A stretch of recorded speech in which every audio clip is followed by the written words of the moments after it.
True actions. Following on right principles and methods come true actions.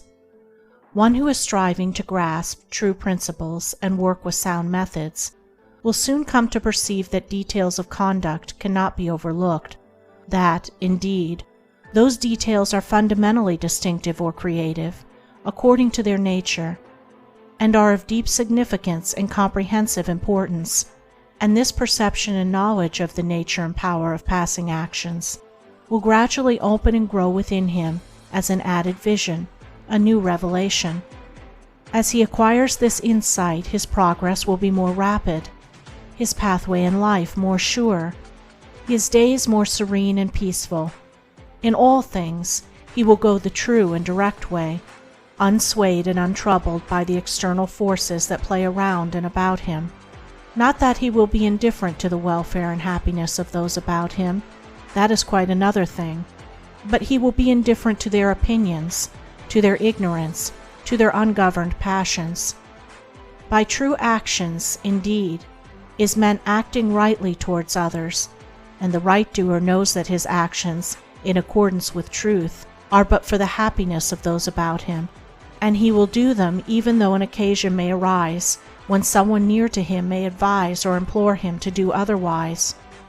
True actions may easily be distinguished from false by all who wish so to distinguish, in order that they may avoid false action and adopt true.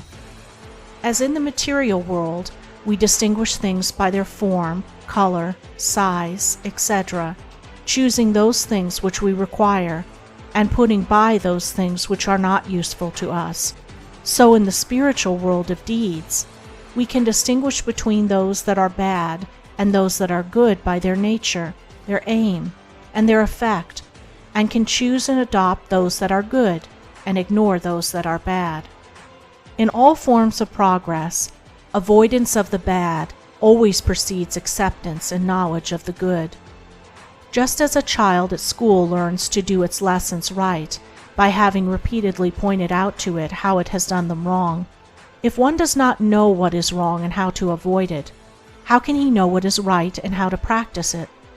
Bad or untrue, actions are those that spring from a consideration of one's own happiness only, and ignore the happiness of others, that arise in violent disturbances of the mind and unlawful desires, or that call for concealment in order to avoid undesirable complications.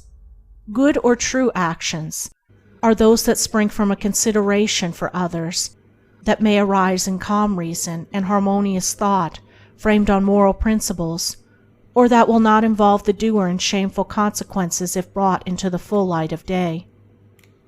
The right doer will avoid those acts of personal pleasure and gratification which by their nature bring annoyance, pain, or suffering to others, no matter how insignificant those actions may appear to be. He will begin by putting away these. He will gain a knowledge of the unselfish and true by first sacrificing the selfish and untrue.